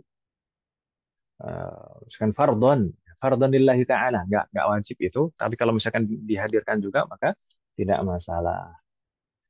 Gitu Ibu ya. Dan la takfin niyatu bil lisan dunal qalb. Niat kalau misalkan niat puasa itu hanya dengan lisan saja, maka tidak sah niatnya. Harus dihadirkan di dalam hati niat. Tapi apakah boleh atau tidak kalau dilafatkan? Kalau dilafatkan boleh, itu hukumnya sunnah. Tapi itu bukan niatnya. Melafatkan itu hanya dalam rangka membantu hati kita agar kita bisa mantap di dalam hati kita apa saja yang harus dihadirkan di dalam hati kita. Persis seperti pembahasan niat sebelumnya. Insya Allah sudah jelas Ibu ya. Jadi tidak cukup hanya diucapkan di lisan, harus dihadirkan di dalam hati. Tapi boleh seandainya diucapkan di lisan. Bukan haram, bukan bid'ah gitu Ibu ya. Boleh diucapkan di lisan, tapi itu bukan niat. Yang di lisan itu bukan niat. Yang niat itu yang di dalam hati. Nah, yang di lisan itu hanya membantu saja agar kita mudah menghadirkan di dalam hati. Lalu apa saja paling minimal yang dihadirkan di dalam hati tadi? Seandainya kita ucapkan, kalau dengan bahasa Indonesia, misalkan saya niat puasa Ramadan, itu sudah sah. Atau kalau dengan bahasa Arab, nawaitu sauma ghadin. Nah, afan, bukan nawaitu sauma ghadin, itu kan biasanya yang diucapkan. Nawaitu sauma Ramadana. Astagfirullah. Saya nggak konsen, bosan diajak ngobrol. Nawaitu sauma Ramadana. Saya niat puasa Ramadan. Jadi itu yang paling minimal dihadirkan di dalam hati, sudah sah itu. Jadi tidak harus panjang gitu. Biasanya kalau di masjid-masjid itu, kalau setelah sholat tarawih, nawaitu sauma ghadin an adai fardi syahri Ramadan hadhihi sanati lillahi ta'ala. Terus diterjemahkan lagi kalau bahasa Jawa biasanya niat insun poso tutu pos dino sesuk saking anakani fardune lan Ramadan ikilah tahun fardu karena Allah Ta'ala. Nggak harus dirinci betul-betul seperti itu. Yang harus dihadirkan di dalam hati itu hanya dua itu saja. Niat puasa Ramadan. Nawaitu sauma Ramadan. Itu ya, Bu ya. Wadih Mahat. Ustaz. Iya. Tapi kalau pakai bahasa Arab harus paham ya. Kalau pakai bahasa Arab harus paham. Nawaitu sauma Ramadan. Saya niat puasa Ramadan. Boleh pakai bahasa apapun, yang penting paham. Masa meniatkan sesuatu tapi nggak paham apa yang diniat. Atau kenapa? Baik, berikutnya rukun yang kedua adalah tarkul mufattirat, meninggalkan pembatal-pembatal puasa. Apa saja pembatal-pembatal puasa? Ini yang di halaman ini yang kita sebutkan hanya sebagian saja. Pertama, al-aklu wa syurbu wa in qalla. Makan dan minum meskipun hanya sedikit. Kemudian al-jima, bersenggama antara suami istri atau selain suami istri dengan apapun. Bersenggama maka itu membatalkan puasa. Kemudian al-qai, al-ayatubillah. Al-qai, al-qai itu muntah. Kullu hadhihi labudda min al-amdi wal ilmi wal ikhtiyar. Semua pembatal-pembatal itu membatalkan puasa dengan syarat. Dengan syarat dilakukan secara sengaja. Al-amd wal ilm wal ikhtiyar. Sengaja tahu bahwasanya itu adalah pembatal puasa dan berdasarkan kemauannya sendiri. Bukan karena paksaan dan ancaman orang. Gitu ya Bu ya. Wassalamualaikum. Kemudian rukun yang ketiga adalah as-shaim, orang yang berpuasa, maka sudah kita sebutkan sebelumnya itu syarat wajibnya dan syarat sah. Insya Allah jelas. Hal min soal umahat tidak ada. Sedangkan halaman berikutnya umat sekalian di sana membahas tentang pembatal-pembatal puasa. Ada 11. Kalau yang kita sebutkan barusan kan hanya singkat saja, ada 3 tadi. Sedangkan sebenarnya kalau dirinci ada 11 pembatal puasa. 11 pembatal puasa itu apa saja? Yang pertama, dukhulul ain ilal jaufi min manfadin maftuh. Masuknya suatu benda ke dalam rongga tubuh dari saluran yang terbuka. Nanti akan kita bahas satu persatu. Kemudian yang kedua, al-qai, muntah. Yang ketiga, al-jima. Kemudian yang keempat, khurujul mani bimubasyarati bisyahwah. Keluar mani karena sentuhan kulit dengan kulit dan disertai dengan syahwat. Kemudian yang kelima adalah al-junun atau gila. Yang keenam as-sukru wal ighma in ta'adda. Eh, mabuk dan pingsan dengan sengaja. Kemudian yang ketujuh as-sukru wal ighma amma jami'an nahar. Mabuk dan pingsan yang sepanjang hari sampai sampai terbenam matahari. Kemudian yang kedelapan ar-riddah, murtad. Yang kesembilan al-haid, haid. Kemudian yang ke-10 an-nifas, yang ke-11 al-wiladah, melahirkan. 11 ini adalah pembatal-pembatal puasa. Wafaqanallahu jami'an. Qadarullah nggak selesai. Ini sudah lewat jamnya. Atau kita bahas yang satu ini dulu ya, pembatal puasa yang satu ini dulu, karena ini eh, agak penting. Yang paling sering ini, yang paling sering. Pembatal yang pertama tadi apa, Om? Dukhulu ainin ila ma yusamma jawfan min manfadin maftuhin. Masuknya suatu ain. Ain itu maksudnya adalah benda. Kemudian ila ma yusamma jawfan, ke bagian tubuh yang berongga, yang ada rongganya. Min manfadin maftuh, dari saluran yang terbuka. Jadi di sana ada 3 poin, sekalian. Ain, yang benda yang masuk ini berupa benda, ain.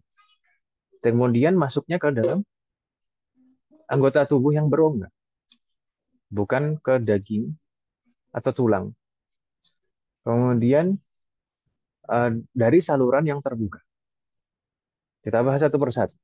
Ain, maksudnya ain di sini adalah baik benda itu padat maupun cair. Sawa'un kana jamidah au ma'i'ah. Baik benda itu padat maupun cair. Maka itu membatalkan. Selain padat atau cair, selain padat dan cair, maka tidak membatalkan. Selain benda padat dan selain benda cair, maka tidak membatalkan. Seperti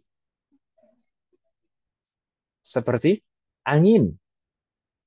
Oh iya, ibu-ibu sekalian, kita mungkin kemarin di pertemuan yang lalu membahas tentang pembatal wudhu, ibu ya.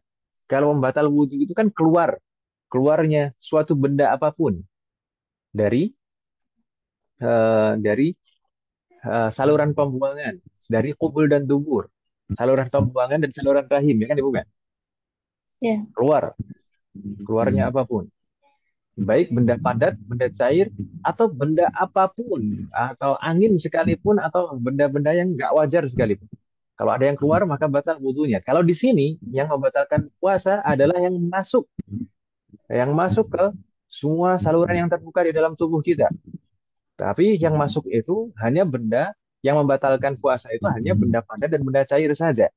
Benda padat dan benda cair saja. Sedangkan angin seandainya masuk maka tidak membatalkan. Demikian juga amal asar. Asar itu hanya bekas-bekas saja seperti raihah wa ta'mu. Raihah itu aroma dan at-ta'mu itu rasa.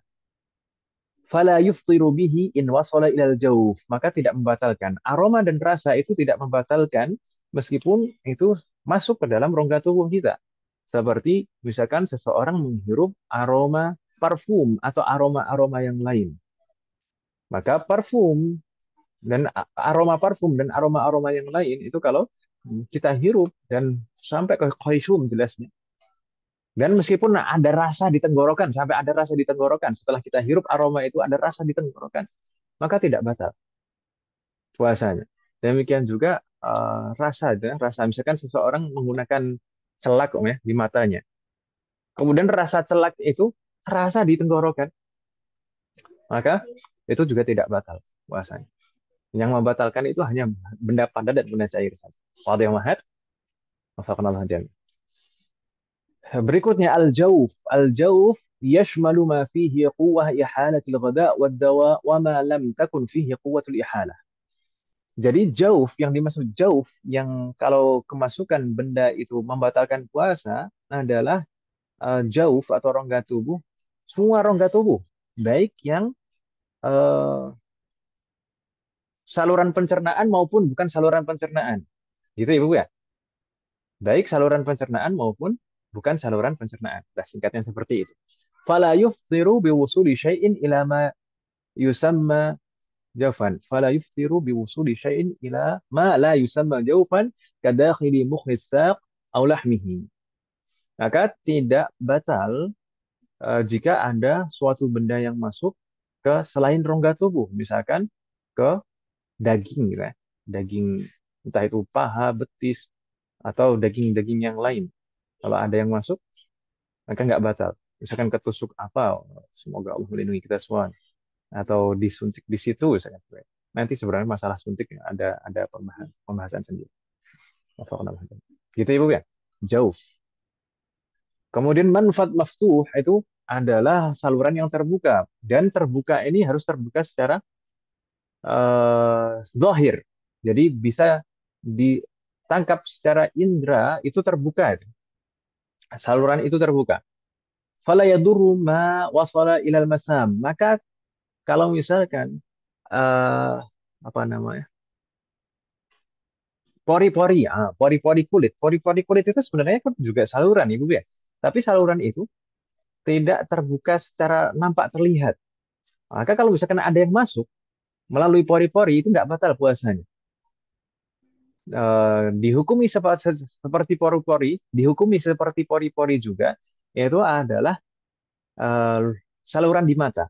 Saluran di mata itu juga seperti pori-pori. Itu berdasarkan mazhab Syafi'i. Jadi kalau ada yang cairan masuk ke mata atau celak masuk ke mata, maka tidak batal puasanya. Demikian juga misalkan menggunakan minyak oles atau apapun, atau misalkan mandi, kemudian air mandi itu masuk ke dalam pori-pori kulit, maka tidak batal puasa. Wafaqqanallahu a'lam. Gitu Ibu ya. Jadi kalau obat tetes mata tadi, bagaimana Mas sekalian? Oh, kita bahas satu-satu di sini. Nanti akan ada pembahasan satu-satu di bawah. Obat tetes mata itu dalam mazhab Syafi'i tidak membatalkan. Kalau di dalam mazhab Hanbali, kalau di dalam mazhab Hanbali, obat tetes mata membatalkan. Gitu Ibu ya. Toyib. Jadi mungkin masih ada pertanyaan. Lalu saluran yang saluran yang membatalkan puasa itu apa saja? Di sana ada 5. Pertama al-halqu, tenggorokan. Kemudian batinul anf, hidung, bagian dalam. Batinul udhun, hidung bagi apa? Telinga bagian dalam. Kemudian al-qubul wad dubur. Al-qubul itu kemaluan bagian depan, baik saluran pembuangan maupun saluran rahim. Kemudian ad-dubur, saluran pembuangan bagian belakang. Afaqanallah jami'an. Al-halqu, mahasiswa sekalian. Al-halqu itu tenggorokan. Batasan tenggorokan itu mana? Naam, batasan tenggorokan itu mana, mahasiswa sekalian? Batasan tenggorokan. Huruf Hmm. Bagaimana, Om? makhraj huruf H. Jayid. Makhraj huruf H. Oke, mungkin saya ulangi lagi, mahasiswa sekalian. Ini tadi pembatal-pembatal ini tadi harus ada 3 syarat, Om, ya. Membatalkan itu karena at-ta'ammud, wala ilmu, wal ikhtiyar. Sengaja, tahu kalau itu pembatal, dan karena kemauannya sendiri, bukan karena ancaman atau paksaan orang lain. Batasan batasan halq. Halq itu tenggorokan, batasannya mana? Batas haddu zahir huwa makhrajul ha. Ini pendapatnya Imam An-Nawawi. Nah, di sana ada pendapat yang lain yang lebih lebih berat mungkin ya. Yang lebih berat itu makhrajnya kha. Makhrajnya kha itu sudah, kalau lewat makhrajnya kha itu sudah bagian dalam tenggorokan. Tapi kalau Imam Nawawi di sini mungkin bisa jadi lebih ringan, bisa jadi lebih berat ya. Lebih ringan mungkin kalau dari segi kalau ada yang masuk ke dalam. Kalau ada yang keluar dari dalam mungkin itu lebih berat. Ya, kalau kita mengikuti, dan kebanyakan sekarang yang diikuti adalah pendapat ini. Pendapatnya Imam Nawawi, yaitu batasannya adalah makhrajnya huruf H. Huruf H maksud saya, apa? Makhrajnya huruf H. Jadi tenggorokan itu kan ada 3, ya. Ada 3 tingkatan. Makhrajnya huruf H, makhrajnya huruf H, dan makhrajnya huruf H. Ya atau ya? Ya. Tenggorokan atas, tengah, bawah. Jadi batasannya yang dijadikan patokan adalah tenggorokan tengah, makhrajnya huruf H. Di atas makhrajnya huruf H, maka itu masih bagian luar. Kalau sudah lewat makhrajnya huruf H, maka itu sudah bagian dalam. Kalau misalkan ada yang masuk melewati makhraj huruf H, maka batal puasanya. Demikian juga kalau misalkan sudah orang misalkan sengaja sengaja muntah lah ya, sengaja muntah. Nanti sebenarnya ada pembahasan sendiri muntah. Kalau sengaja muntah dan keluar sudah melewati makhraj huruf H, maka itu sudah keluar. Sengaja muntah berarti sudah batal. Demikian kalau kalau ada yang tidak sengaja keluar, tidak sengaja muntah atau tidak sengaja sendawa, kemudian keluar sesuatu sudah melewat makhraj yang huruf H, maka jangan ditelan lagi, sudah keluarkan saja. Gitu ya, Bu ya. Wafakanallah hadin. Apa? Jangan dimasukkan lagi, jangan ditelan lagi, tapi dikeluarkan saja. Wafakanallah hadin. Insya Allah jelas dong ya untuk tenggorokan. Untuk batinul ans, bagian dalam telinga, batasannya bagian dalam hidung. Subhanallah, sudah malam. Agak cepat-cepat. Bagian dalam hidung. Bagian dalam hidung itu batasannya mana? Batasannya adalah al-khayshum. Jika sudah ada yang masuk khayshum, maka itu batal puasanya. Khayshum itu mana? Khayshum itu pangkal hidung sini. Biasanya itu kalau misalkan kita menghirup air kemudian terasa sakit, terasa eh, tajam di situ ya, sakit di situ, maka itu adalah khayshum. Makanya kalau puasa itu jangan terlalu berlebihan. Jangan terlalu berlebihan dengan sengaja. Wafakanallah. Gitu ya, Bu ya. Halo, mahasiswa kalian. Ya, Ustaz. Berikutnya, batinul udun. Batinul udun batasannya mana? Ba'da qafir ra's aw azmul jumjumah. Azmul jumjumah itu mana? Mahasiswa kalian, kalau misalkan kita memegang lubang telinga kita, di sana daun telinga dan tulang kepala kita itu sebenarnya itu tidak bersambung. Ya itu ya. Iya. Coba pegang lubang telinga kita, itu sebenarnya daun telinga dan tulang itu tidak nyambung. Kalau masih di daun telinga, kalau masih di daun telinga itu masih bagian luar telinga. Kalau lewat dari tulang, setelah daun telinga di sana ada tulang keras itu, lewat dari situ itu adalah bagian dalam telinga. Lewat dari tulang itu adalah bagian dalam telinga. Maka kalau misalkan ada yang masuk melewati tulang itu, maka batal puasa kita kalau itu sengaja. Sengaja dan kita sudah tahu dan karena kemauan kita memasukkannya, maka batal. Gitu ya, Bu ya. Wafakanullah jami'an. Kemudian batasan al-qubul dan dubur itu apa? Batasan qubul dan dubur itu adalah ma la yajibu ghusluhu 'inda istinja.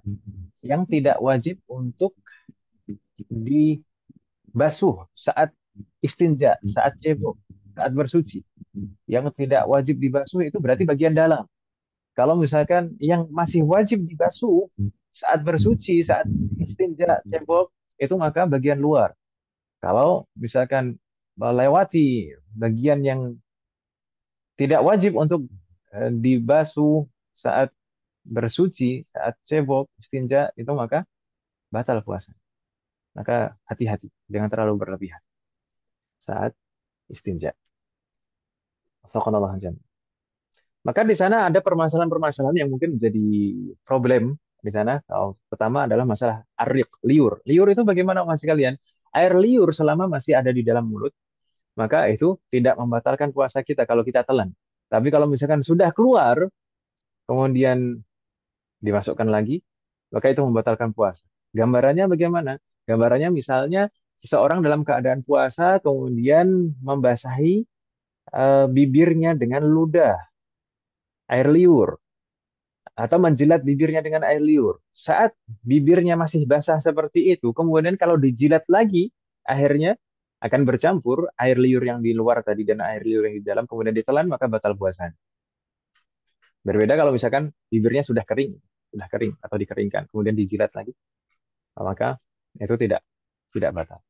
Demikian juga kalau misalkan orang dulu misalnya menjahit menggunakan jarum, memasukkan benang ke dalam jarum biasanya dijilat dulu, dibasahi dulu ujung jarumnya. Ujung ujung bukan ujungnya, ujung benangnya yang dijilat. Ah, dimasukkan.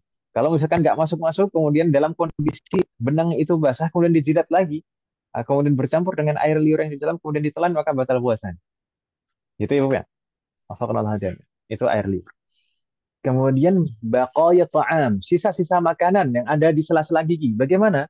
Sisa-sisa makanan yang ada di sela-sela gigi itu bisa membatalkan kalau tertelan, bisa juga tidak. Tidak membatalkan jika itu bercampur dengan air ludah dengan sendirinya dan tertelan dengan sendirinya tanpa sengaja. Dan tidak bisa dibedakan antara mana yang liur dan mana yang sisa-sisa makanan. Kalau tertelan maka tidak membatalkan. Tapi kalau misalnya bisa dibedakan antara mana yang liur dan mana yang sisa-sisa makanan dan menelannya dengan sengaja, sudah tahu itu sisa-sisa makanan kemudian menelannya dengan sengaja, maka itu batal. Begitu Ibu ya. Wafaqqanallahu jami'an. Dan sebenarnya tidak wajib juga sih membersihkan gigi di sebelum terbit fajar, itu sebenarnya tidak wajib, tapi anjuran, itu anjuran muakkadah. Kemudian nakhamah. Nakhamah itu apa? Dahak. Bagaimana hukum dahak, Mas sekalian? Dahak itu bisa membatalkan, bisa tidak juga. Dahak jika sudah keluar dari halaq, jika sudah keluar di atas makhrajnya ha tadi Om ya. Dahak jika keluar di makhrajnya ha, maka kalau ditelan lagi maka membatalkan. Itu harus dikeluarkan sudah. Tapi kalau misalkan tidak keluar dari makhrajnya ha atau dari atas, dari hidung, uh, tidak bisa dikeluarkan, langsung masuk ke dalam, maka itu tidak membatalkan. Gitu ya, Bu ya.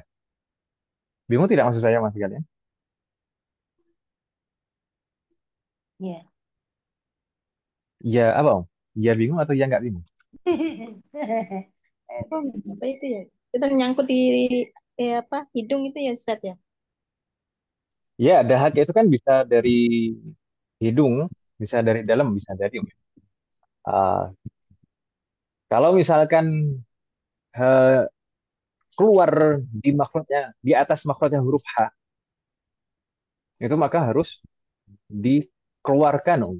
Nggak boleh ditelan. Kalau dikeluarkan maka nggak batal. Gitu, Om ya. Tapi kalau sudah keluar di makhrajnya huruf H, kemudian dia telan, sedangkan dia mampu untuk mengeluarkannya, untuk setelah setelah keluar dari makhrajnya huruf H, kemudian dia telan, sedangkan dia mampu untuk mengeluarkannya, maka batal. Maka batal. Kalau kecuali kalau tidak mampu, kadang itu dari hidung langsung turun masuk gitu. Iya. Jadi meskipun dipaksa-paksa keluar itu nggak bisa, gitu nggak bisa. Kadang dahak bisa seperti itu. Nah, kalau langsung masuk ke dalam itu maka nggak masalah. Tapi kalau sudah keluar, intinya patokannya keluar di atasnya makhraj H. Kalau sudah keluar di makhrajnya huruf H, maka harus dikeluarkan. Kalau sengaja ditelan, sedangkan dia mampu untuk mengeluarkan, maka batal puasanya. Gitu Ibu ya. Kecuali kalau orang ini jahil ma'dzur atau lupa. Kalau lupa, maka dimaafkan. Gitu ya, Bu ya. Kalau lupa dimaafkan. Demikian juga orang jahil, jahil yang ma'dzur. Dulu kita pernah bahas jahil ma'dzur. Orang yang jahil yang ma'dzur itu yang bagaimana? Orang yang baru betul-betul masuk Islam, ah, belum punya kesempatan untuk belajar, atau orang yang hidup di kawasan yang tidak punya akses untuk bertanya kepada siapapun. Maka itu yang baru jahil yang punya uzur. Kalau jahil yang eh, sudah lama memeluk agama Islam, kemudian hidup di tengah-tengah masyarakat yang dia punya akses yang mudah untuk bertanya kepada siapapun, maka itu bukan jahil yang punya uzur. Mashatu corona, obat tes corona dulu kan masa-masa corona kita menulis ini. Mashatu corona kalau misalkan masuk ke hidung dan melewati khusyum maka batal. Kalau nggak sampai khusyum maka nggak batal. Al-iktihal itu celak di mata nggak batal berdasarkan mazhab Syafi'i. Qatratul udhun, obat tetes telinga. Kalau tadi obat tetes mata dalam mazhab Syafi'i tidak batal, sedangkan di dalam mazhab Hambali itu membatalkan kalau obat tetes mata. Sedangkan obat tetes telinga sebaliknya, obat tetes telinga itu di dalam mazhab Syafi'i membatalkan. Sedangkan di dalam mazhab Hambali tidak batal. Kebalikan. Tapi dalam mazhab Syafi'i batal. Obat tetes mata di dalam mazhab Syafi'i tidak batal, obat tetes telinga di dalam mazhab Syafi'i membatalkan. Kemudian dukhanus sijarah. Rokok, asap rokok itu membatalkan jelas karena di sana ada zat yang masuk ke dalam rongga tubuh. Kemudian at-tahamil. At-tahamil itu apa? At-tahamil itu semacam enema, obat yang dimasukkan melalui saluran pembuangan, obul maupun dubur. Maka itu juga membatalkan karena masuk ke dalam rongga tubuh melalui saluran yang terbuka. Kemudian al-ibr at-tibbiyah. Ini masuk suntik dan infus. Suntik dan infus. Di sana sebenarnya ada tiga pendapat. Ada yang mengatakan membatalkan secara mutlak, ada yang mengatakan tidak membatalkan secara mutlak. Tapi pendapat yang ketiga ini lebih bagus dan lebih aman, yaitu merinci di sana. Merinci. Bagaimana rinciannya? Jika cairan yang masuk melalui infus dan suntik itu adalah cairan nutrisi yang menguatkan anggota tubuh, maka itu membatalkan puasa. Namun jika cairan yang masuk itu adalah obat bukan nutrisi, tapi obat, maka dirinci lagi. Nah, ini masuknya ke daging atau ke saluran darah.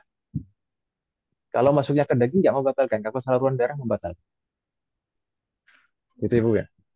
Tapi bagaimanapun juga mau mengikuti pendapat yang manapun, yang lebih aman nggak ditinggalkan saat berpuasa, ditinggalkan suntik dan infus itu lebih aman. Kemudian asibah bagaimana? Asibah itu berenang itu bagaimana? Maka kaitannya dengan pembahasan berikutnya, yaitu sabqul ma. Kalau renangnya sendiri sebenarnya tidak membatalkan, tapi yang menjadi permasalahan bagaimana nanti kalau ada air yang masuk ke saluran-saluran yang terbuka, entah itu melalui tenggorokan, hidung, atau telinga, gitu kan Ibu ya? Itu yang menjadi masalah kalau saat berenang. Maka di sana sabqul ma, ada pembahasannya sendiri, kemasukan air ke saluran-saluran terbuka. Namun nampaknya ini tidak cukup waktu kita masih kalian. Saya minta maaf. Sudah jam 10 lebih malah. Saya bertanya sedikit Ustaz. Nah, tafadhali Bu Asyik. Kalau obat tetes mata biasa itu kan tidak ada rasa ya Ustaz. Tapi kalau Apa? Obat tetes? Iya, itu tidak ada rasa di tenggorokan. Tapi ada obat tertentu itu rasanya sampai ke tenggorokan. Obat tetes mata Iya, atau telinga? mata. Obat tetes mata di dalam mazhab Syafi'i tidak membatalkan.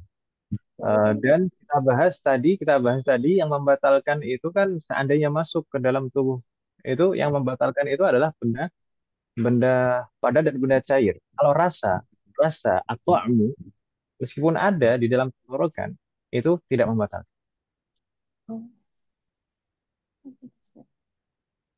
Dan para ulama Syafi'iyah menilai saluran di mata itu seperti pori-pori kulit, persis seperti pori-pori kulit, kan tidak bisa dilihat secara terbuka gitu. Jadi kalau kemasukan pun nggak masalah. Soal akhir.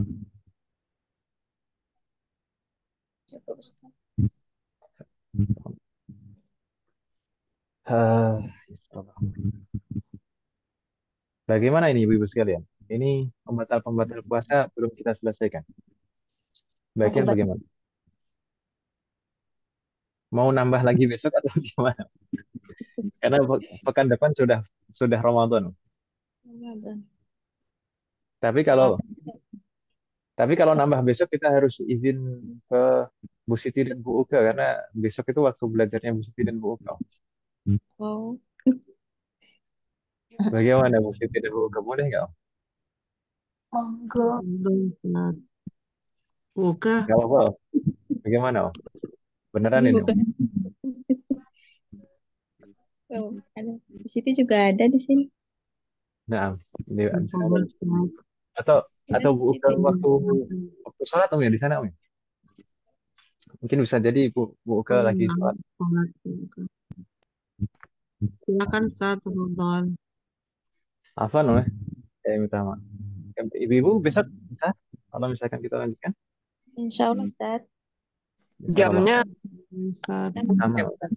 Jam berapa, Kalau Ustaz? jamnya sama pada Isya. oh, insya Allah bisa Ustaz. Insya Allah. Insya Allah. Insya Allah. Sebenarnya tinggal sedikit pembatal-pembatal. Pembatal-pembatal. Mungkin di sana ada tambahan-tambahan. Siapa yang nggak berpuasa di bulan Ramadan dan apa kewajibannya? Yang terakhir ada apa? Mungkin kalau tidak ada pertanyaan untuk malam hari ini kita sebutkan dulu bagaimana Mas kalian. Baik, Ustaz. Ya, Ustaz. Naktafi bihadzal qadar. Kita cukupkan semoga kita bahas yang pelajari malam hari ini bermanfaat dan barokah. Semoga Allah selalu memberikan taufik kepada kita semuanya agar kita bisa mengamalkan setiap ilmu yang kita pelajari. Semoga Allah selalu memberikan kemudahan, kemudahan, kesabaran, keistiqomahan, serta keikhlasan dalam proses belajar kita. Semoga Allah selalu memberikan taufik dan hidayah kepada kita semuanya, demikian juga kepada orang-orang yang kita sayangi. Semoga Allah selalu melindungi kita semuanya dan juga orang-orang yang kita sayangi dimanapun berada. Jika di antara kita ada yang sakit atau kerabat kita atau keluarga kita ada yang sakit, semoga segera diberi kesembuhan oleh Allah Subhanahu wa Ta'ala.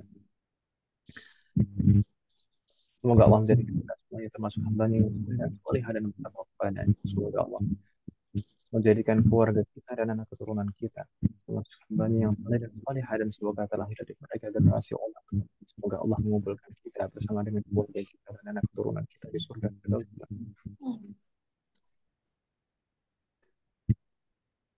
Semoga Allah selalu melindungi negara kita dan memperbaiki kondisi negara kita. Semoga Allah memberikan pemimpin yang terbaik untuk negara kita dan memperbaiki pemimpin kita. Semoga Allah mengampuni semua dosa-dosa kita, baik yang lalu maupun yang akan datang, baik yang kita lakukan secara sembunyi maupun terang-terangan, baik yang kita sadari maupun yang kita sadari. Semoga Allah mengampuni semua dosa-dosa kita dan menerima semua amal ibadah kita. Semoga Allah mengampuni semua dosa orang tua kita dan guru-guru kita dan menerima semua amal ibadah mereka. Semoga Allah selalu memberikan keberkahan dalam setiap urusan kita, termasuk dalam ilmu, waktu, usia, dan keluarga. Semoga Allah selalu memberikan kepada kita semuanya taufik agar kita bisa senantiasa ridho, bersabar, dan bersyukur atas semua ketetapan dan ketentuan Allah Subhanahu wa Ta'ala. Semoga Allah memberikan kepada kita semuanya husnul khatimah. Semoga Allah memberikan keberkahan kepada kita semuanya di sisa bulan Sya'ban ini, dan Allah memberikan taufik, pertolongan, dan kemudahan kepada kita untuk bisa sampai bertemu dengan bulan Ramadan dan kita bisa maksimal beribadah di dalamnya, sehingga Allah mengampuni semua dosa-dosa kita dan menerima semua amal ibadah. Wassallallahu ala nabiyina wa ala alihi wa sahbihi. Subhanakallahumma wa bihamdika, asyhadu an la ilaha illa anta, astaghfiruka wa atubu ilaik. Assalamualaikum warahmatullahi wabarakatuh. Waalaikumsalam. Waalaikumsalam. Barakallahu fiik. Jazakallah khairan, Ustaz. Barakallahu fiikum.